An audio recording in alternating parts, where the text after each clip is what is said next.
মোট প্রস্তাব ছিল ২৭টি, একমত হয়েছে আমরা ১৬টা, একমত নই ১১টা। বিশেষভাবে আনন্দিত যে আজকে জাতীয় ঐকমত্য কমিশনের এই প্রথম সভা আমরা করছি। সংস্কার ইস্যুতে ঐকমত্য কমিশনের সাথে এলডিপির সংলাপ, যৌক্তিক সময় দিতে চায় জামায়াত, রোববার প্রস্তাবনা জমা দেবে বিএনপি। জনগণের মতামত নিয়ে সংসদে এসে আলোচনা হবে, তর্ক হবে, বিতর্ক হবে এবং পাস হবে। এগুলো আওয়ামী লীগকে নিষিদ্ধের কোনো পরিকল্পনা নেই অন্তর্বর্তী সরকারের, বললেন প্রধান উপদেষ্টা। হত্যা ও মানবতা বিরোধী অপরাধের জন্য বিচার হবে দলটির নেতাদের।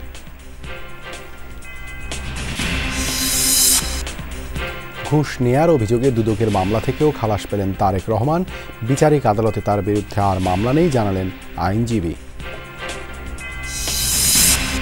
রাজধানী গুলশানে পুলিশ প্লাজার সামনে দুর্বৃত্তের গুলিতে যুবক নিহত, পুলিশের ধারণা অন্তর্কোন্দলের জেরে হত্যাকাণ্ড।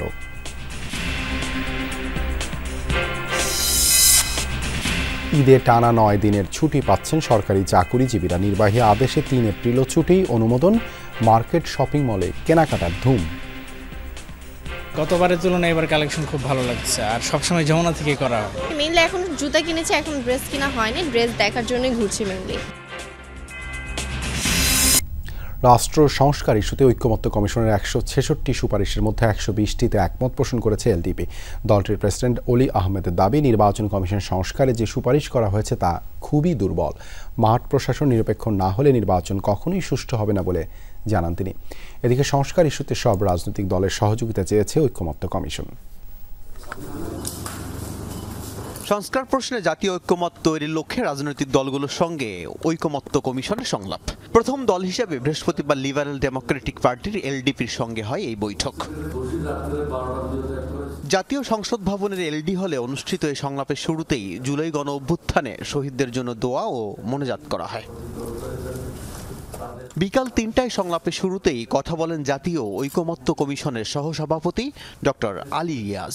বিশেষভাবে আনন্দিত যে আজকে জাতীয় ঐকমত্য কমিশনের এই প্রথম সভা আমরা করছি, যা এমন একটি রাজনৈতিক দলের সঙ্গে যার নেতৃত্বে আছেন একজন মহান মুক্তিযোদ্ধা। আবারও আমি জাতীয় ঐকমত্য কমিশনের পক্ষ থেকে এবং জাতীয় ঐকমত্য কমিশনের প্রধানের পক্ষ থেকে আপনাদের সবাইকে আন্তরিক ধন্যবাদ আসবার জন্য। সংবিধান, জনপ্রশাসন, নির্বাচন ব্যবস্থা সংস্কার, বিচার বিভাগ এবং দুর্নীতি দমন কমিশন সংস্কারের ঐকমত্য কমিশনের ১৬৬ সুপারিশ নিয়ে নিজেদের অবস্থান তুলে ধরেন অলি আহমদ। যতই কিছু চেষ্টা করেন নির্বাচন সুষ্ঠু করতে পারবেন না যদি দুইজন লোক কাজ না করে। একজন হলো ওসি, আরেকজন হলো ইউনো।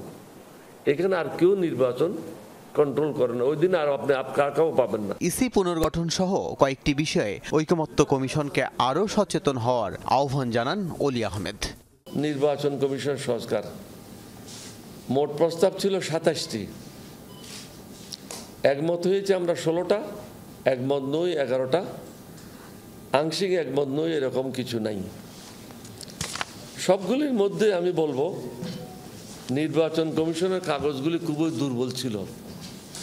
এটা আপনাদেরকে আরো অধিকতর দেখা উচিত ছিল। সংস্কার ইস্যুতে আগামী রোববার বিএনপির সঙ্গে সংলাপে বসবে জাতীয় ঐকমত্য কমিশন। পর্যায়ক্রমে ৩৮টি দলের সাথে অনুষ্ঠিত হবে এই সংলাপ।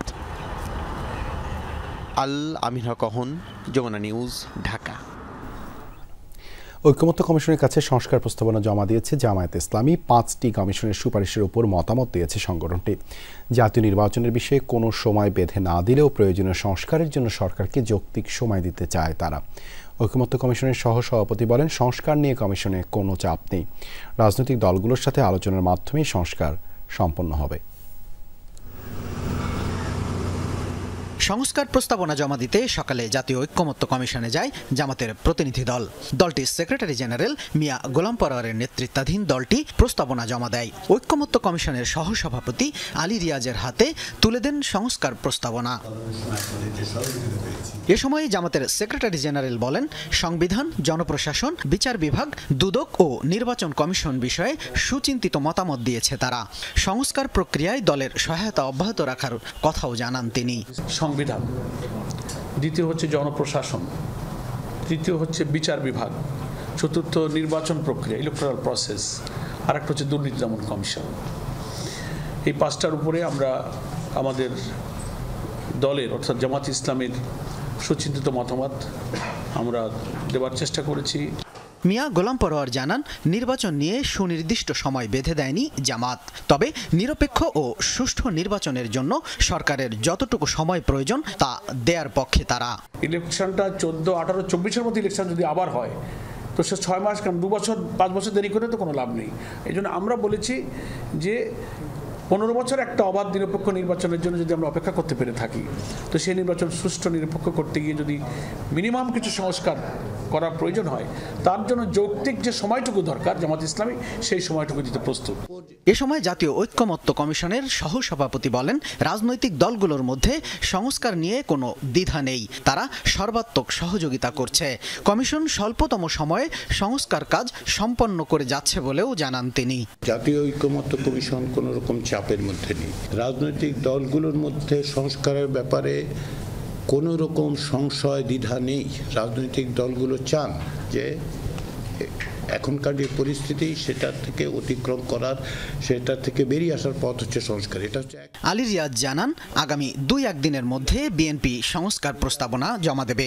এছাড়া ঈদের আগে 4টি রাজনৈতিক দলের সাথে আলোচনা করবে ঐক্যমত্য কমিশন, আর 7 এপ্রিল থেকে বাকি দলগুলোর সাথে আলোচনা হবে। আগামী 2-3 দিনে হচ্ছে না, বুঝতেই পারছেন। শামীম রেজা, যমুনা নিউজ, ঢাকা।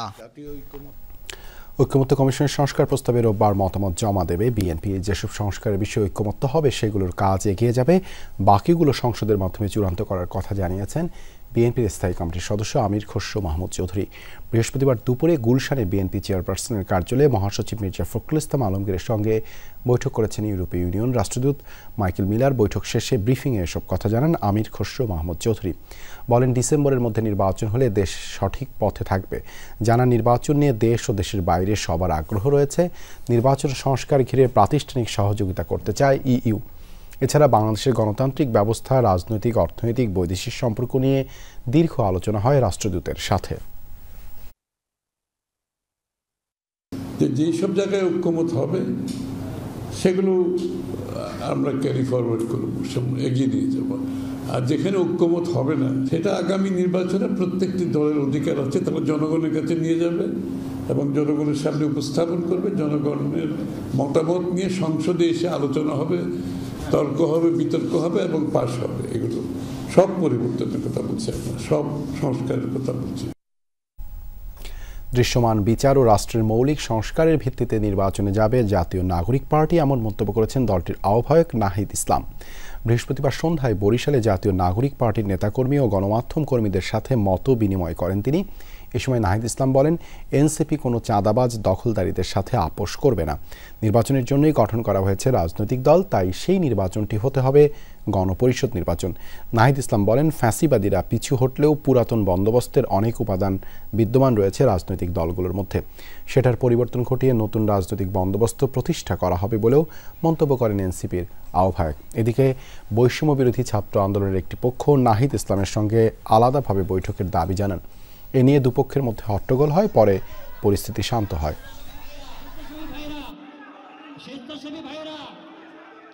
পরিবর্তন, সংস্কার, বিচার এর মধ্য দিয়ে আসলে আমাদের এগিয়ে যেতে হবে। সেই পুরনো রাজনীতি আমরা চাই না আমাদের নিজেদের ভিতরেও পুরনো রাজনীতি আসুক। আমরা সত্যিকার অর্থে একটি নতুন রাজনৈতিক সংস্কৃতি এবং নতুন রাজনৈতিক বন্দোবস্ত প্রতিষ্ঠা করতে চাই। গুলশানে পুলিশ প্লাজার সামনে দুর্বৃত্তের গুলিতে সুমন নামের একজন নিহত হয়েছেন। ডিএমপির অতিরিক্ত কমিশনার নজরুল ইসলাম জানান, নিহতদের বিরুদ্ধে গুলশান, বনানী সহ কয়েকটি থানায় চাঁদাবাজি সহ একাধিক মামলা রয়েছে। হত্যাকাণ্ডের সময় 5 রাউন্ড গুলি করে দুর্বৃত্তরা। পুলিশের ধারণা অন্তর্কোন্দল থেকেই হত্যাকাণ্ড। নিহতের মরদেহ উদ্ধার করে ঢাকা মেডিকেলে নেওয়া হয়েছে, তবে হামলাকারীদের এখনও চিহ্নিত করা যায়নি।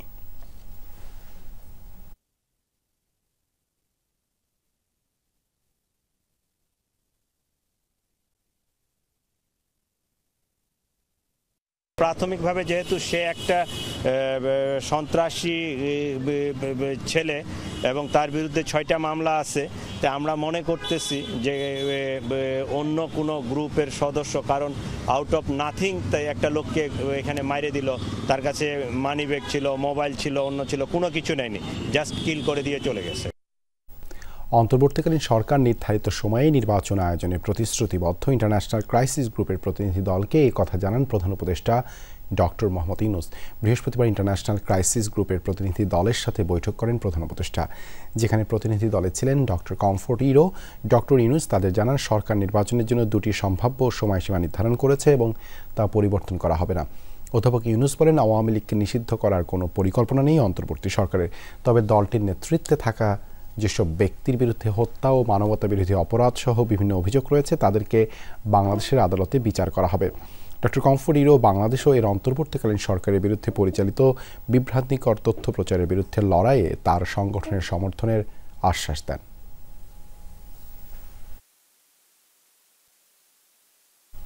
সংশোধিত নারী ও শিশু নির্যাতন দমন আইনে বিয়ের প্রলোভনে ধর্ষণের সাজা 7 বছর করা হয়েছে বলে জানিয়েছেন প্রধান উপদেষ্টার প্রেস সচিব শফিকুল আলম। রাজধানীর ফরেন সার্ভিস একাডেমিতে আয়োজিত এক সংবাদ সম্মেলনে কথা জানান তিনি। বলেন, চীন যেন বাংলাদেশের চিকিৎসা খাতে বিনিয়োগ করে সেটি বাস্তবায়নে ইচ্ছুক প্রধান উপদেষ্টা ডক্টর মোহাম্মদ ইউনূস।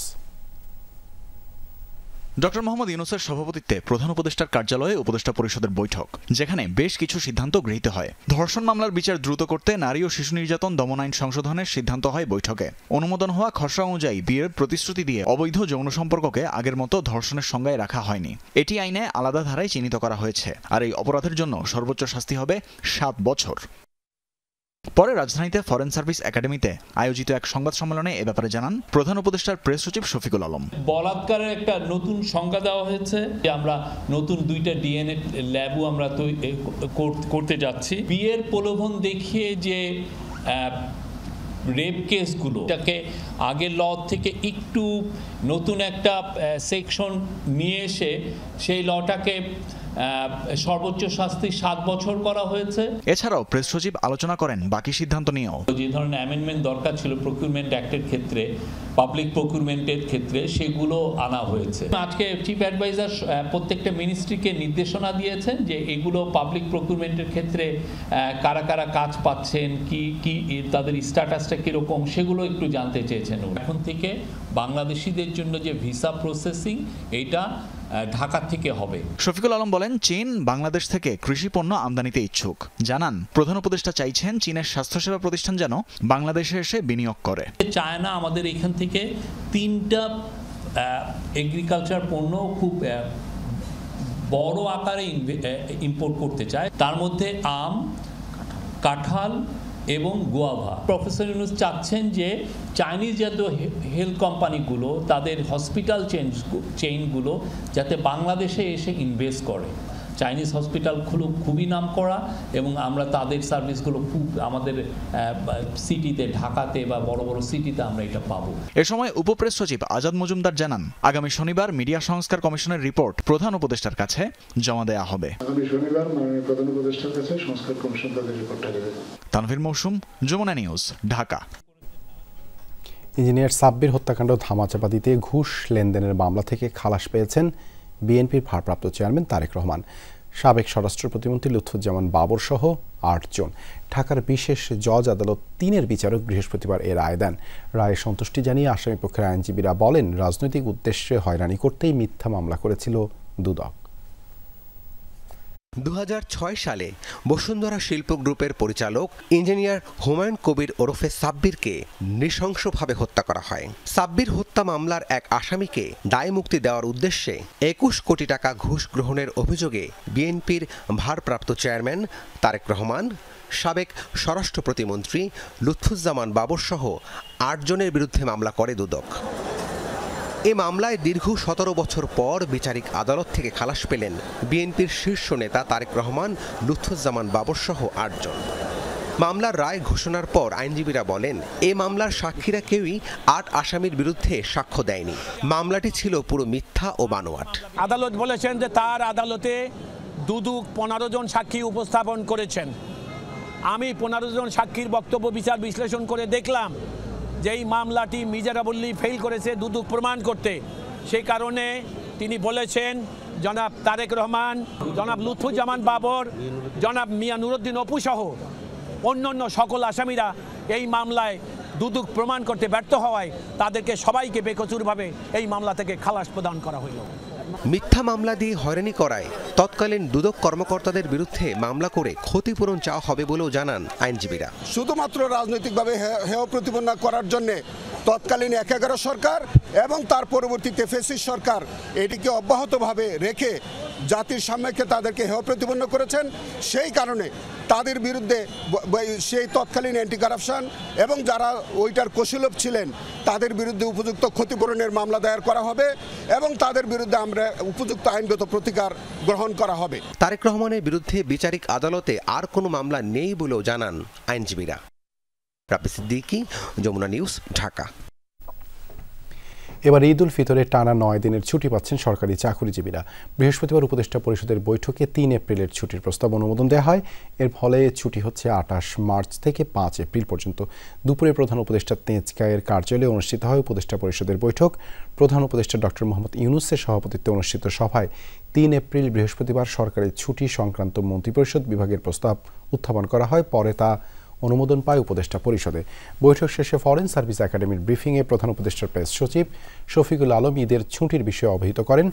জানান, চৈত্র সংক্রান্তিতে এবার ৩ পার্বত্য জেলায় সরকারি ছুটি ঘোষণা করা হয়েছে। পাশাপাশি সাঁওতাল, গারো, খাসিয়া, জৈন্তা সহ সমতলের অন্যান্য জাতিগোষ্ঠীও এই ছুটির আওতায় থাকবে। জনসাধারণের সুবিধার্থে আমরা অলরেডি জেনে নিয়েছি যে ৩রা এপ্রিল ছুটি ঘোষণা করা হয়েছে এবং আরো একটা ঐতিহাসিক বিষয় হচ্ছে যে আজ এই চৈত্র সংক্রান্তিতে 3টা পার্বত্য ডিস্ট্রিক্টের ছুটি থাকবে। কর্মব্যস্ততার পর সপ্তাহের শেষ দিনে জমে উঠতে শুরু করেছে ঈদের কেনাকাটা। পরিবারের নানা বয়সী মানুষের চাহিদা মেটাতে ভিন্ন ভিন্ন শপিং মলে ঘোরার ঝামেলা থেকে মুক্তি পেতে ক্রেতারা ভিড় করছেন দক্ষিণ এশিয়ার অন্যতম বড় শপিং মল যমুনা ফিউচার পার্কে। কেনাকাটার পরিসর আর বৈচিত্র্যের কারণেই যমুনা ফিউচার পার্ক বরাবরই ক্রেতাদের কাছে জনপ্রিয়। একই ছাদের নিচে বিপুল পণ্যের সমাহার থাকায় যেমন সময় বাঁচছে, তেমনি খোলামেলা পরিসর দিচ্ছে স্বাচ্ছন্দ্যে কেনাকাটার সুযোগ। ক্রেতা চাহিদাকে মাথায় রেখে ঈদ আয়োজনকে রাঙিয়ে তুলেছে দেশি বিদেশি ব্র্যান্ডের শোরুম। পোশাকের পাশাপাশি আনুষঙ্গিক পণ্যের দোকানেও রয়েছে ক্রেতাদের ভিড়। এবার ঈদের ছুটি ৯ দিন হওয়ায় আগে ভাগেই ঢাকা ছাড়বেন অনেকেই, তাই আগেই কেনাকাটা সারতে যমুনা ফিউচার পার্কে ভিড় করছেন ক্রেতারা। আমার জন্য কিনেছি হলো জামা কাপড়, আগে থেকেই কিনে রেখেছি, আর জুতা তো আজকেই কিনছি। ফার্স্ট হচ্ছে এখানে এমন একটা মার্কেট যেখানে আমি একটা মার্কেটের ভিতরে সব পাচ্ছি, মানে ইচ অ্যান্ড এভরিথিং। সো ওই জন্য হচ্ছে এটা সবচেয়ে প্রেফারেবল প্লেস আমাদের জন্য। মেইনলি এখন জুতা কিনেছি, এখন ড্রেস কিনা হয়নি, ড্রেস দেখার জন্যই ঘুরছি মেইনলি। গতবারের তুলনায় এবার কালেকশন খুব ভালো লাগছে, আর সবসময় যমুনা থেকে করা হয়, স্পেস বেশি পাওয়া যায়, মানে মানুষের ভিড়টা লাগে না, এই জন্য আর কি সবসময় যমুনা থেকে কমফোর্টেবল ফিল করি। দর্শক, আগে জেনেছি গুলশানে পুলিশ প্লাজার সামনে দুর্বৃত্তের গুলিতে সুমন নামে একজন নিহত হয়েছে। এই বিষয়ে বিস্তারিত জানাতে ঢাকা মেডিকেল থেকে যোগ দিচ্ছেন সহকর্মী তাজনুর ইসলাম। তাজনুর, নিহতের স্বজনরা কি বলছেন, সেখানে কি সবশেষ অবস্থা সেটি জানতে চাই। দেখুন, মৃতদেহ তো ঢাকা মেডিকেলে নিয়ে আসা হয়েছে সেই রাত 11:30টার দিকে এবং আনার পরেই চিকিৎসক তাকে মৃত ঘোষণা করেন। তবে স্বজনদের সঙ্গে দেখা হয়েছে, কথা হয়েছে এবং তারা এই যে হাসপাতালের যেই জরুরি বিভাগ রয়েছে সেখানে বেশ কয়েকজনকে আমরা দেখেছি। ভেতরে পুলিশের যে কার্যক্রম, অর্থাৎ গুলশান থানার একটি গাড়িতে করে কয়েকজন পুলিশ সদস্য এসেছেন যে পরবর্তী কার্যক্রম যেটি রয়েছে আইনি প্রক্রিয়া সেগুলো সম্পাদন করতে। একসঙ্গে হাসপাতালের যেই কার্যক্রম রয়েছে সেগুলো সম্পন্ন করতে হয়তো আজকে রাত পেরিয়ে যাবে। তবে স্বজনদের সঙ্গে যখন কথা হচ্ছিল তারা বলছিলেন যে রাজনৈতিক এক ধরনের যেই প্রতিদ্বন্দ্বিতা সেটি স্থানীয়ভাবে সেটি ছিল, তেমনটি তারা জানতেন। তবে তার ফলাফল যেরকম নির্মম হবে কিংবা তাকে গুলি করে হত্যা করা হবে সেরকম কোনো ধারণা বা আলাদা করে সেরকম তারা চিন্তা করেননি। যেটি তারা বলছেন যে সন্ধ্যাবেলায় তিনি ঘর থেকে বেরিয়েছিলেন, পরবর্তী সময়ে তার সঙ্গে আর সেই অর্থে কোনো যোগাযোগ হয়নি। পরে তারাও বিভিন্ন লোকের মারফত জেনেছেন যে তাকে গুলি করা হয়েছে পুলিশ প্লাজার সামনে। ঘটনাটি মূলত রাত 9:30টার দিকের এবং তারপরে যখন হাসপাতালে আনা হয় 11:30টার দিকে মূলত তাকে মৃত ঘোষণা করা হয়েছে। আর একই সাথে আরেকটি বিষয় যে যেহেতু তিনি ডিশের ব্যবসার সঙ্গে যুক্ত, অর্থাৎ যে টেলিভিশনগুলোতে যে সংযোগ দেওয়া হয় সেই সংযোগের ব্যবসার সঙ্গে যুক্ত ছিলেন। সেই ব্যবসায়ের এক ধরনের দ্বন্দ্ব ছিল, সব মিলিয়ে পূর্বশত্রুতার জেরে তাকে হত্যা করা হতে পারে এই ধরনের একটি ধারণা এখন পর্যন্ত রয়েছে। তবে পরবর্তী সময়ে সিসিটিভির ফুটেজ বিশ্লেষণ করে নিশ্চয়ই পুলিশ পরবর্তী যে আইনগত ব্যবস্থা সেই ব্যবস্থা পুলিশ গ্রহণ করবে।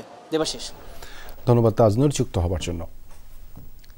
আওয়ামী লীগ সরকারের আমলে নিবন্ধন পাওয়া 96টি নির্বাচন পর্যবেক্ষক সংস্থার নিবন্ধন বাতিলের সিদ্ধান্ত নিয়েছে নির্বাচন কমিশন। বৃহস্পতিবার দুপুরে কমিশন ভবনে আগামী জাতীয় সংসদ নির্বাচনের 5 এজেন্ডা নিয়ে বৈঠক করেছে নির্বাচন কমিশন। সেই বৈঠক থেকেই নির্বাচন কমিশনের পক্ষ থেকে এই তথ্য জানানো হয়। এছাড়া ভোট কেন্দ্র স্থাপনে ডিসি এসপিদের নিয়ে করা কমিটিও থাকছে না। পরিবর্তিত হয়ে পূর্বের নিয়মে নির্বাচন কর্মকর্তারা ভোট কেন্দ্র স্থাপন করবেন বলে জানানো হয়। এছাড়া বৈঠকে গুরুত্ব পায় নির্বাচনী সীমানা নির্ধারণ, রাজনৈতিক দলের নিবন্ধন, জাতীয় এবং স্থানীয় সরকার প্রতিষ্ঠানের নির্বাচন প্রস্তুতি, ভোট কেন্দ্র স্থাপন এবং ভোট গ্রহণকারী কর্মকর্তাদের প্যানেল প্রস্তুত ও তদারকি। এর আগেও জাতীয় নির্বাচনের প্রস্তুতি এবং সহায়তা নিয়ে ইইউ ও আইসি দেশভুক্ত 18টি মিশন প্রধানের সঙ্গে বৈঠক করেছে নির্বাচন কমিশন। প্রধানমন্ত্রী পদে অবাধ ক্ষমতা রেখে জবাবদিহিমূলক রাষ্ট্র প্রতিষ্ঠা সম্ভব নয় বলে মনে করেন ঐক্যমত্য কমিশনের সহসভাপতি ডক্টর আলী রিয়াজ। বর্তমান সংবিধান অনুযায়ী প্রধানমন্ত্রী ক্ষমতার অপব্যবহার ছাড়াই রাষ্ট্র ব্যবস্থায় বৈষম্য করতে পারেন বলেও জানান তিনি। আর কমিশনের অপর সদস্য ডক্টর বদিউল আলম মজুমদার বলেন, সংস্কার ও নির্বাচন কখনোই প্রতিদ্বন্দ্বী নয়, তবে সুষ্ঠু নির্বাচনের জন্য কিছু সংস্কার নির্বাচনের আগে করতেই হবে। রাষ্ট্র সংস্কারে রাজনৈতিক ঐক্য ও নাগরিকদের ভাবনার বিষয়ে সিরডাপ মিলনায়তনে গোলটেবিল আলোচনার আয়োজন করা হয় সুশাসনের জন্য নাগরিক সুজনের পক্ষ থেকে।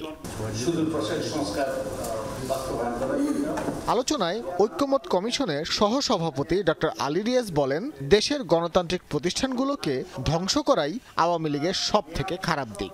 জবাবদিহিতা গড়ে তুলতে না পারলে ভবিষ্যতেও পুনরাবৃত্তি হবে একই রীতির। প্রধানমন্ত্রী যে অভাবনীয় ক্ষমতার ব্যবস্থা বাংলাদেশের সংবিধান তৈরি করেছে সেটিকে অক্ষুণ্ণ রেখে কোনো অবস্থাতেই আপনি একটি জবাবদিহিমূলক ব্যবস্থা তৈরি করতে পারবেন না। এটা আমাদের প্রথমে স্বীকার করে নেওয়া দরকার যে কোনো না কোনোভাবে সাংবিধানিক ব্যবস্থা যেটা অব্যাহত থেকেছে, এখনকার যে বিদ্যমান সংবিধান, সেই সংবিধান প্রধানমন্ত্রীর হাতে যে ক্ষমতা তুলে দিয়েছে সেই ক্ষমতা প্রয়োগ হলেই যথেষ্ট, অপপ্রয়োগের প্রয়োজন হচ্ছে না। আলোচনায় বদিউল আলম মজুমদার বলেন, সব নিয়ম নীতি ভেঙেই শেখ হাসিনা দানবে পরিণত হয়েছিলেন। সংস্কার সফল না হলে স্বৈরাচার আবারও ফিরবে। সংস্কার আর নির্বাচন কিন্তু একে অপরের প্রতিপক্ষ নয়। সংস্কার বাদ দিয়ে নির্বাচন করতে হবে কিংবা নির্বাচন বাদ দিয়ে সংস্কার করতে হবে, তারা কেউই সঠিক না।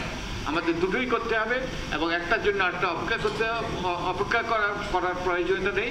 আমরা সমান্তরালভাবে এগুলো চলতে হবে এবং নির্বাচনকে সুষ্ঠু করার জন্য কতগুলো সংস্কার অপরিহার্য করতেই হবে, এর কোনো বিকল্প নেই। ছাত্র জনতার অভ্যুত্থানের সময় 3000-এরও বেশি পুলিশ নিহত হওয়ার গুজব ছড়ানো হচ্ছে বলেও জানান তিনি। ভাস্কর ভাদুরী, যমুনা নিউজ, ঢাকা। জনতার দল নামে রাজনীতিতে নতুন দলের আত্মপ্রকাশ হলো। রাজধানীর কৃষিবিদ ইনস্টিটিউটে এর ঘোষণা দেন দলটির চেয়ারম্যান অবসরপ্রাপ্ত ব্রিগেডিয়ার জেনারেল শামীম কামাল। আত্মপ্রকাশ আয়োজনে বলা হয়, দলটির স্লোগান হবে ইনসাফ জিন্দাবাদ। সাবেক সশস্ত্র বাহিনীর সদস্য, আমলা, ছাত্র, এনজিও সদস্য ও বিভিন্ন শ্রেণী পেশার মানুষেরাই এই দলে অংশগ্রহণ করবেন বলে জানানো হয়েছে। চেয়ারম্যান বলেন, রাষ্ট্র ক্ষমতায় যাওয়া দলটির মূল উদ্দেশ্য নয়, ন্যায্যতা ভিত্তিক মানবিক ও জনকল্যাণমুখী রাষ্ট্র বিনির্মাণের লক্ষ্যে নিয়ে সৎ, যোগ্য ও দেশপ্রেমিক নাগরিকদের এ দলে আনতে স্বল্প, মধ্য ও দীর্ঘমেয়াদী পরিকল্পনার কথা জানানো হয় আত্মপ্রকাশ অনুষ্ঠানে। পটুয়াখালীতে শিক্ষার্থীকে সংঘবদ্ধ ধর্ষণ মামলায় গ্রেপ্তার কিশোর আসামিকে কারাগারে পাঠিয়েছে আদালত। আরেক আসামিকে ধরতে অভিযান চলছে জানিয়েছে পুলিশ। 2 আসামি বয়সে কিশোর বলে জানিয়েছেন কর্মকর্তারা। এদিকে ভুক্তভোগীর খোঁজ খবর নিতে পটুয়াখালীতে যান জাতীয় নাগরিক কমিটির আহ্বায়ক নাহিদ ইসলাম সহ কেন্দ্রীয় নেতৃবৃন্দ। দ্রুত সময়ের মধ্যে এই ঘটনার বিচার কাজ শুরুর দাবি জানান তারা। পটুয়াখালীতে নির্যাতনের শিকার শিক্ষার্থী বুধবার সন্ধ্যায় বাদী হয়ে ধর্ষণ মামলা করার পরপরই 2 আসামিকে গ্রেফতারে অভিযানে নামে পুলিশ। রাতেই ধরা পড়ে অভিযুক্ত এক কিশোর। বৃহস্পতিবার দুপুরে গ্রেপ্তারকৃত আসামিকে আদালতে হাজির করে 4 দিনের রিমান্ড আবেদন করে পুলিশ। শুনানির তারিখ পরে নির্ধারণ হবে জানিয়ে আসামিকে কারাগারে পাঠানোর নির্দেশ দেন বিচারক। হাজিরের মাধ্যমে কোর্টে সুপর্দ জেলখানায় পাঠানো হয়েছে। গ্রেপ্তার হবে ইনশাআল্লাহ, আমরা চেষ্টা চলতেছে। এদিকে ভুক্তভোগী কিশোরীর খোঁজ খবর নিতে পটুয়াখালী মেডিকেলে যান জাতীয় নাগরিক পার্টির আহ্বায়ক নাহিদ ইসলাম সহ নেতৃবৃন্দ। কথা বলেন পরিবারের সাথে। এছাড়া বৈঠক করেন হাসপাতালের তত্ত্বাবধায়ক, জেলা প্রশাসক ও পুলিশ সুপারের সাথে। পরে সংবাদ সম্মেলনে বক্তব্য দেন নাহিদ ইসলাম। আগামী 24 ঘন্টার মধ্যে শিক্ষার্থী ধর্ষণের আসামিদের গ্রেফতার ও দ্রুত সময়ের মধ্যে বিচার কাজ শুরু করতে না পারলে রাজপথে প্রতিবাদের হুঁশিয়ারি দেন তিনি। সাম্প্রতিক সময়ে আমাদের মা বোনদের উপরে এই সহিংসতা এবং ধর্ষণের মতো ঘটনাগুলো আমাদেরকে অনেক উদ্বেগ তৈরি করছে আমাদের ভিতরে। সুষ্ঠু তদন্ত করে এটার বিচার, এই ঘটনার বিচার নিশ্চিত করতে হবে এবং শুধু এই ঘটনার নয়, এই ধরনের ঘটনাকে রোধ করার জন্য কঠোরতম শাস্তির ব্যবস্থা করতে হবে। ধর্ষণ মামলায় বলা হয়, মঙ্গলবার রাতে নিজ বাড়ির পাশে বাবার কবর জিয়ারত করে নানা বাড়ি যাওয়ার পথে ওই শিক্ষার্থীকে একটি বাগানে তুলে নিয়ে নির্যাতন চালায় দুজন।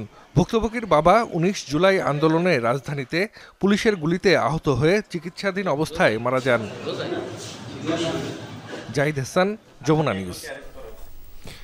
জামালপুরে 9 বছরের এক শিশুকে ধর্ষণের অভিযোগে এক ব্যক্তিকে আটক করেছে পুলিশ। বৃহস্পতিবার বিকেলে ইসলামপুর থেকে আটক করা হয় ফরিদ উদ্দিন ওরফে টাকি মণ্ডলকে। পুলিশ জানায়, দুপুরে ভুক্তভোগী বাড়ির পাশে ছাগলকে ঘাস খাওয়াতে নেয়। এ সময় আগে থেকে উপস্থিত ফরিদ শিশুটিকে একটি গাছের আড়ালে নিয়ে নির্যাতন করে। পরে শিশুটির চিৎকার শুনে স্থানীয়রা তাকে উদ্ধার করে। এ সময় সুযোগ বুঝে পালিয়ে যাওয়া ফরিদকে অভিযান চালিয়ে আটক করে পুলিশ। বাংলাদেশ সংবাদ সংস্থার ব্যবস্থাপনা পরিচালক মাহবুব মোর্শেদের অপসারণের দাবিতে বিক্ষোভ সমাবেশ করেছে ঢাকা সাংবাদিক ইউনিয়ন। অবিলম্বে দাবি আদায় না হলে বৃহত্তর আন্দোলনের কর্মসূচি ঘোষণার হুঁশিয়ারি দিয়েছে তারা। বৃহস্পতিবার দুপুরে রাজধানীর পল্টনে বাসস কার্যালয়ের সামনে এই বিক্ষোভ সমাবেশ অনুষ্ঠিত হয়।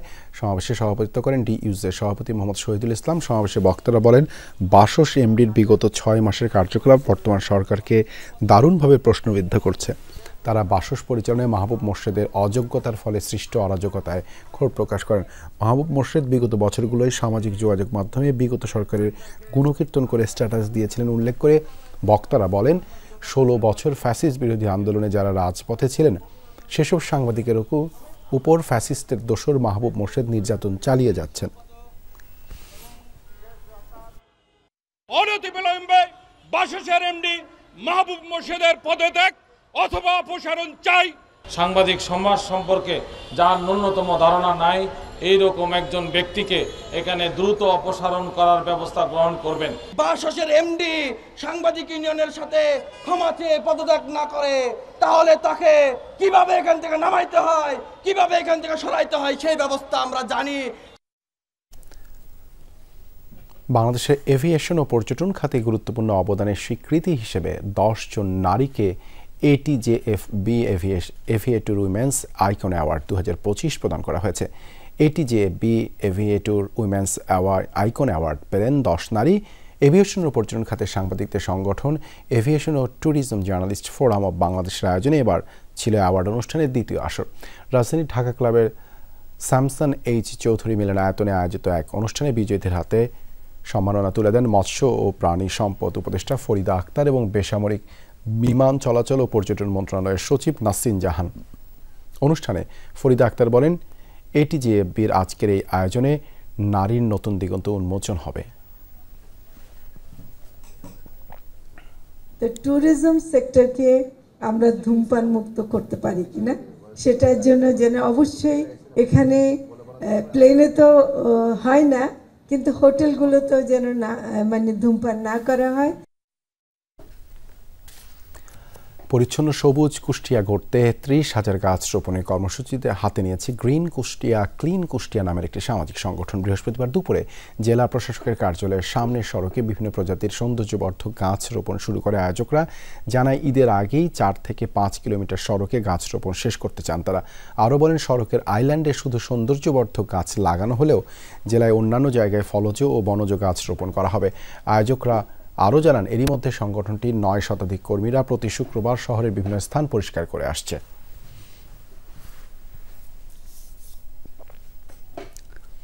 সকল ষড়যন্ত্র মোকাবেলা করে তারেক রহমান শিগগিরই দেশে আসবেন বলে জানিয়েছেন যুক্তরাজ্য বিএনপির সাধারণ সম্পাদক কয়সার এম আহমদ। বৃহস্পতিবার বিকেলে সুনামগঞ্জের শান্তিগঞ্জ উপজেলার পশ্চিম বীরগাঁও ইউনিয়ন বিএনপি ও সহযোগী সংগঠন আয়োজিত ইফতার মাহফিলে সাংবাদিকদের প্রশ্নের জবাবে এসব কথা বলেন তিনি। বিএনপি নেতা আরও বলেন, তারেক রহমান গণতন্ত্রের জন্য দেশের বাইরে থেকেও দীর্ঘদিন ধরে আন্দোলন চালিয়েছেন। ইফতার মাহফিলে শান্তিগঞ্জ উপজেলা বিএনপি, যুবদল, ছাত্রদল সহ অঙ্গ সহযোগী সংগঠনের নেতাকর্মীরা উপস্থিত ছিলেন।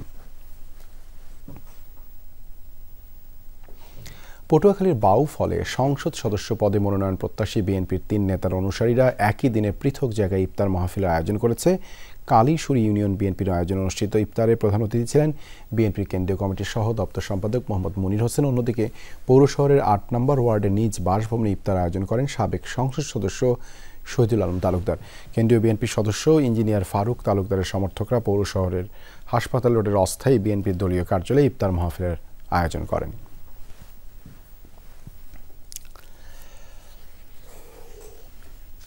সাভার গালফ ক্লাবে দোয়া ও ইফতার মাহফিলের আয়োজন করে অরাজনৈতিক সংগঠন আশুলিয়া গ্র্যাজুয়েট অ্যাসোসিয়েশন। মাহফিলের সংগঠনটির সভাপতি এস.এম. আমিরুল ইসলাম আসিফের সভাপতিত্বে প্রধান অতিথি ছিলেন সাভারের সাবেক সংসদ সদস্য ডাক্তার দেয়ান মোহাম্মদ সালাউদ্দিন বাবু। ইসলামী চিন্তাবিদ ডাক্তার জাকির নায়েকের মালয়েশিয়ার নাগরিকত্ব পাওয়া নিয়ে উঠেছে সমালোচনার ঝড়। সম্প্রতি মালয়েশিয়ার সরকারের একজন ঊর্ধ্বতন কর্মকর্তার সাথে ডাক্তার জাকির নায়েকের ছবি ছড়িয়ে পড়ে সামাজিক যোগাযোগ মাধ্যমে, জানিয়ে তোলপাড় চলছে দেশটিতে। ঘটনাটিকে সম্পূর্ণ মিথ্যা বলে দাবি করেন মালয়েশিয়ার স্বরাষ্ট্রমন্ত্রী সাইফুদ্দিন নাসুসন ইসমাইল। দেশটির বিভিন্ন সংবাদ সংস্থার বরাতে জানা যায় 6 বছরেরও বেশি সময় আগে তোলা হয়েছিল ছবিটি। ইসলাম প্রচারের জন্য মালয়েশিয়া সরকারের কাছ থেকে সম্মাননা নেওয়ার সময় তোলা হয়েছিল ছবিটি, যা ব্যবহার করে ছড়ানো হচ্ছে গুজব। বাহরাইন বিএনপির নবগঠিত কমিটির দুর্নীতি ও অনিয়মের অভিযোগ নিয়ে সংবাদ সম্মেলন করেছে সংগঠনটির নেতা কর্মীরা। রোববার রাজধানী মানামার একটি হোটেলে এই সংবাদ সম্মেলনের আয়োজন করা হয়। এই সময় দলের বিভিন্ন পর্যায়ের কর্মকর্তারা অনিয়ম, দুর্নীতি ও অর্থ আত্মসাতের অভিযোগে লিখিত বক্তব্য তুলে ধরা হয়। এ সময় বক্তব্য দেন দলের সাবেক ভারপ্রাপ্ত সভাপতি মোহাম্মদ আখতারুজ্জামান মিয়া, সাবেক সিনিয়র সহসভাপতি মোহাম্মদ আব্দুল গনি মজুমদার, সাবেক যুগ্ম সাধারণ সম্পাদক মোহাম্মদ মহসিন রিপন সহ অনেকে। মূল বক্তব্য পাঠ করেন সাবেক সাংগঠনিক সম্পাদক মোহাম্মদ সেলিম হোসেন। এ সময় ব্যাপক দুর্নীতির অভিযোগ ওঠে বিএনপির মধ্যপ্রাচ্যে দায়িত্বরত আন্তর্জাতিক বিষয়ক সম্পাদক আহমেদ আলী মুকিবের বিরুদ্ধে। বাহরাইনে নবনিযুক্ত বাংলাদেশ দূতাবাসের রাষ্ট্রদূত মোহাম্মদ রইস হাসান সারওয়ারের সাথে সৌজন্য সাক্ষাৎ ও মত বিনিময় করেছেন জালালাবাদ অ্যাসোসিয়েশনের সদস্যরা। এ সময় রাষ্ট্রদূতের সাথে উপস্থিত ছিলেন দূতাবাসের শ্রম সচিব মোহাম্মদ মাহফুজুর রহমান। প্রতিনিধি দলটি নেতৃত্ব দেন সংগঠনের সাধারণ সম্পাদক আবুল হোসেন। এছাড়াও ছিলেন উপদেষ্টা নিজামুদ্দিন, সহ সভাপতি শাকিল আহমদ, সাংগঠনিক সম্পাদক শাহেদ আহমদ, সাংগঠনিক সম্পাদক মোহাম্মদ রানা। এ সময় রাষ্ট্রদূতকে ফুল দিয়ে শুভেচ্ছা জানান সংগঠনের নেতাকর্মীরা। আমরা বাংলাদেশ এমবাসির সাথে সৌজন্য সাক্ষাৎ করেছি জালালাবাদ অ্যাসোসিয়েশনের পক্ষ থেকে। ফ্রান্সের তুক শহরে বাংলাদেশ কমিউনিটির উদ্যোগে আয়োজিত হয়েছে ইফতার মাহফিল। অনুষ্ঠান পরিচালনা করেন সংগঠনের সাধারণ সম্পাদক মুজাক্কিল লোদি ও সহ সাংগঠনিক সম্পাদক তানফির আহমেদ মুন্না। আয়োজনে উপস্থিত ছিলেন সুমন আনসারি, আশরাফ আহমদ, সাইফুর রহমান, মুজিবুর রহমান, মিজানুল ইসলাম সহ কমিউনিটি নেতৃবৃন্দ। এছাড়াও ছিলেন বহু প্রবাসী বাংলাদেশি। দেশের অসহায় মানুষ ও প্রবাসী বাংলাদেশিদের কল্যাণে কাজ করতে সবাইকে আহ্বান জানান বক্তারা। মালয়েশিয়ার কুয়ালালামপুর আন্তর্জাতিক বিমানবন্দর থেকে আটক করা হয়েছে আরও 36 বাংলাদেশি সহ মোট 45 জনকে। মঙ্গলবার তাদেরকে আটক করে বিমানবন্দরটির সীমান্ত নিয়ন্ত্রণ ও সুরক্ষা সংস্থা AKPS 3 ঘণ্টাব্যাপী পরিদর্শন অভিযানে কাগজপত্র পরীক্ষা করা হয়েছিল। মোট 115 জন বিদেশির, তাদের মধ্যে 36 বাংলাদেশি ছাড়াও দেশটিতে প্রবেশের শর্ত পূরণ করতে পারেনি 9 পাকিস্তানি। এর প্রেক্ষিতে আটক করা হয় তাদের। তদন্তের জন্য আটককৃতদের মনিটরিং ইউনিটের অফিসে নিয়ে যাওয়া হয়েছে বলে জানিয়েছে কর্তৃপক্ষ। এর আগে সোমবার ক্রিকেটার সেজে মালয়েশিয়ার প্রবেশের চেষ্টাকালে 15 বাংলাদেশিকে আটক করে সীমান্ত নিয়ন্ত্রণ ও সুরক্ষা সংস্থা। সততা, পরিশ্রম এবং মেধার মাধ্যমে ওমানে সফলতার স্বাক্ষর রাখছেন প্রবাসী বাংলাদেশিরা। তাদের মধ্যে একজন প্রকৌশলী আবুল কালাম সাজ্জাদ। 1.5 যুগ আগে ওমানে পাড়ি জমানো এই প্রকৌশলী এখন নিজেই একটি প্রতিষ্ঠানের কর্ণধার। তারই তত্ত্বাবধানে নির্মিত হয়েছে 4000-এর বেশি স্থাপনা। ওমান থেকে প্রতিনিধি মোহাম্মদ রফিকুল্লাহর প্রতিবেদনে বিস্তারিত। ভাগ্য পরিবর্তনের উদ্দেশ্যে প্রায় ১.৫ যুগ আগে ওমানে পাড়ি জমান প্রকৌশলী আবুল কালাম সাজ্জাদ সেখানে গিয়ে কাজ নেন দার আল মাহারা নামের ইঞ্জিনিয়ারিং একটি কোম্পানিতে, কিন্তু এক পর্যায়ে বন্ধ হয়ে যায় প্রতিষ্ঠানটি। এরপর ২০২১ সালে এর হাল ধরেন সাজ্জাদ, হয়ে ওঠেন কোম্পানিটির কর্ণধার। ওমানে আমি আমার ডিজাইন সহ সর্বমোট more than 4000 villa, residential, commercial, industrial and farm house এরকম কাজ আমি করছি। সাজ্জাদের একাগ্রনিষ্ঠা, সততা ও পরিশ্রমের ফলে দার আল মাহারা আজ ওমানের অন্যতম সফল একটি ইঞ্জিনিয়ারিং কোম্পানি। এখন পর্যন্ত প্রতিষ্ঠানটির তত্ত্বাবধানে সফলভাবে নির্মাণ করা হয়েছে বিল্ডিং, ভিলা, ফার্ম হাউস সহ 4000-এর অধিক স্থাপনা, নির্মাণাধীন প্রায় 400 স্থাপনা। আমাদের আন্ডার সুপারভিশন অলমোস্ট 400 প্রজেক্ট চলতেছে রানিং। আমার ভবিষ্যৎ পরিকল্পনা আমার এই কোম্পানিটাকে আরো ডেভেলপ করে বাংলাদেশ থেকে আরো ইঞ্জিনিয়ার, আর্কিটেক্ট আনবো এবং তারা যাতে এখান থেকে টাকা পাঠিয়ে রেমিটেন্স যুদ্ধ হিসেবে বাংলাদেশের অর্থনৈতিক চাকা সচল রাখতে পারে। প্রতিষ্ঠানটিতে বর্তমানে কাজ করছে বাংলাদেশ ছাড়াও বিভিন্ন দেশের মানুষ। সেবাদানের ধরন, কাজের পরিবেশ সব মিলিয়ে এখানে কাজ করতে পেরে খুবই খুশি তারা। ওমানের মধ্যে ফার্স্ট কনসালটেন্ট, এখানে ডিফারেন্ট ন্যাশনালিটির লোকজনের সাথে ইন্টারাকশন করে আমি খুবই ভালো। অলমোস্ট 2 साल से ऊपर हो गया था काम कर रहा हूं। এই প্রতিষ্ঠানে আমি কয়েক বছর ধরে কাজ করছি। প্রকৌশলী সাজ্জাদ অনেক ভালো ডিজাইন করেন এবং আমাদের সাহায্য করেন। আমার সহকর্মীরা অনেক ভালো। দার আল মাহারা থেকে মন মতো সেবা পেয়ে খুশি গ্রাহকরাও। দার আল মাহারা অত্যন্ত পেশাদার একটি প্রতিষ্ঠান। তারা দ্রুত সময়ের মধ্যে সব ধরনের সহায়তা দেয়। রেমিটেন্সের মাধ্যমে দেশের অর্থনীতিতে ভূমিকা রাখার পাশাপাশি বিশ্ব দরবারে বাংলাদেশের নাম উজ্জ্বল করছে প্রতিষ্ঠানটি। রেজওয়ানা সাইমা, যমুনা নিউজ।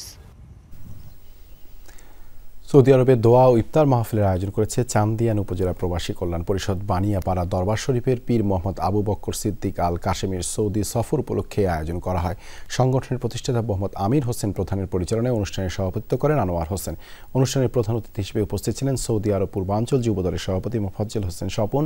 প্রধান বক্তা ছিলেন এইচ.এম. কেফায়েতুল্লাহ। বিশেষ অতিথি ছিলেন শওকত শিকদার, অলিউল্লাহ ব্যাপারী, লিটন সহ আরও অনেকে।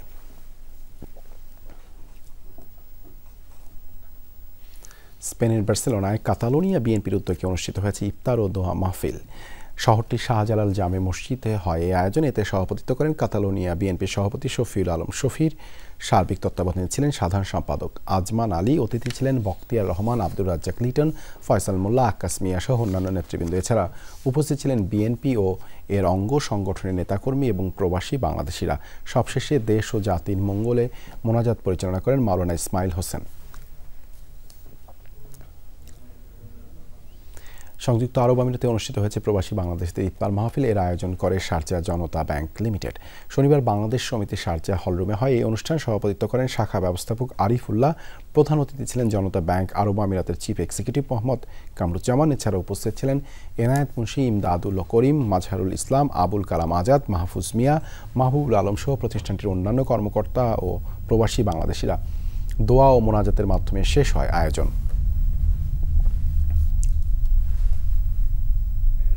আরো তাদের কার্যক্রম আরো গতিশীল করবে। কাজটা অমুকের কাছে যান, অমুকের কাছে করলে না এটা তো আমার কাজ না, অমুক স্যারের কাছে, এই কষ্টটা থেকে আমাদেরকে মুক্ত দেবেন। আপনারা যে সকল আপনাদের অভিযোগ, অনুযোগ এবং আশা কথা জানিয়েছেন, আমাদের সি মহোদয় সেগুলা বাস্তবায়নের প্রতিশ্রুতি দিয়েছে। গ্রাহক সেবা নিশ্চিত করার লক্ষ্যে আমাদের জনবল কাঠামো উন্নীতকরণের জন্য তারা অনুরোধ করেছেন। ইতিমধ্যে আমাদের বিভিন্ন শাখায় শারজাহ শাখা সহ অন্যান্য শাখাগুলোর আভ্যন্তরীণ যে অবকাঠামো সেটার উন্নয়ন করা হয়েছে।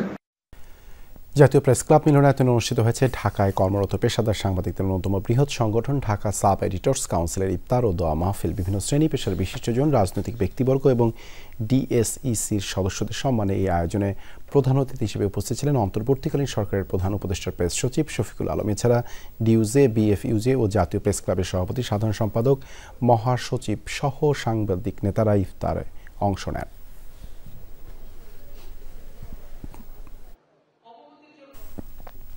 কুষ্টিয়ায় বিএনপি চেয়ারপারসন খালেদা জিয়ার রোগ মুক্তি কামনায় দোয়া ও ইফতার মাহফিল অনুষ্ঠিত হয়েছে। বৃহস্পতিবার বিকেলে শহরের আড়ুয়াপাড়া বাড়া বজলুর মোড় জামে মসজিদ মাহফিলের আয়োজনে করে জেলা বিএনপির সাবেক যুগ্ম সাধারণ সম্পাদক ও পৌরসভার সাবেক প্যানেল মেয়র মহিউদ্দিন চৌধুরী মিলন। মাহফিলে আগামীতে তারেক রহমানের নেতৃত্বে উন্নত ও সমৃদ্ধ বাংলাদেশ গড়ার লক্ষ্যে দোয়া করেন নেতাকর্মীরা। এ সময় উপস্থিত ছিলেন বিএনপির উপদেষ্টা পরিষদের সাবেক সদস্য সৈয়দ মেহেদী আহমেদ রুমি, জেলা বিএনপির আহ্বায়ক কুতুবুদ্দিন আহমেদ, সদস্য সচিব জাকির হোসেন সরকার, শামীমুল হাসান অপু, কাজল মজুমদার, মেজবাউর রহমান পিন্টু, আব্দুল হাকিম মাসুদ, আব্দুল মুঈদ বাবুল সহ অন্যান্য নেতৃবৃন্দ।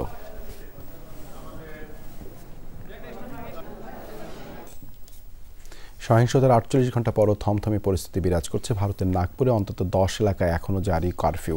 ধর্মীয় সহিংসতাকারীদের কবর থেকে তুলে এনে বিচারের হুঁশিয়ারি দিয়েছেন মহারাষ্ট্রের মুখ্যমন্ত্রী দেবেন্দ্র ফডনবিস।